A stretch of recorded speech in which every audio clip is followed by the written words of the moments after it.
Hello guys, welcome back to my channel. आज मी बनवणार आहे चिकन गार्लिक रोस्ट रेसिपी.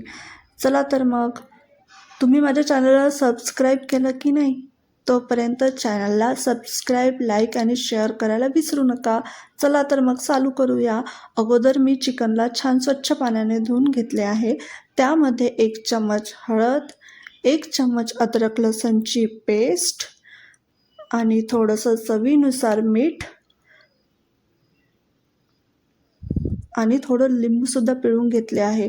तुम्हाला जर वाटत असेल की लिंबू नाही टाकावं तर तुम्ही दहीचा वापरसुद्धा करू शकता. आता मी चिकनला मॅरिनेट करून ठेवलं आहे 15 ते 20 मिनिट. तुम्ही अर्धा तास पण करू शकता. मी आता एका मिक्सरच्या पॉटमध्ये मिरे, लसण, थोडं 1 चम्मच जिरा टाकलेला आहे, 2 चम्मच धनी, 3 लवंग, 1 विलायची आणि थोडी कलमीचासुद्धा वापर केलेला आहे. मी 2 चम्मच तिखट टाकलेला आहे. त्याला आता मिक्सर जारमधून बारीक केलेलं आहे.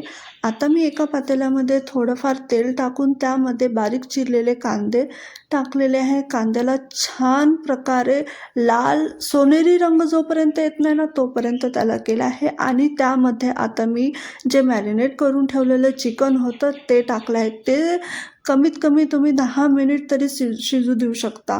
आणि आता त्याच्यामध्ये मी मिक्सरमधून काढलेला मसाला टाकलेला आहे. त्याला छान प्रकारे अजून 10-12 मिनिट शिजू दिला आहे.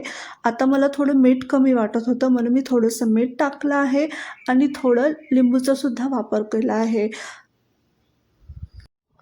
चिकन मस्तपैकी शिजलेलं आहे. आता मी त्याच्यावरतून थोडी कोथिंबीर टाकून घेते आहे. अशा प्रकारे माझी रेसिपी तयार. अशाच नवीन रेसिपीसाठी माझ्या चॅनलला सबस्क्राईब करा, लाईक करा, शेअर करा. विसरू नका. Okay, bye. नेक्स्ट टाईम भेटूया.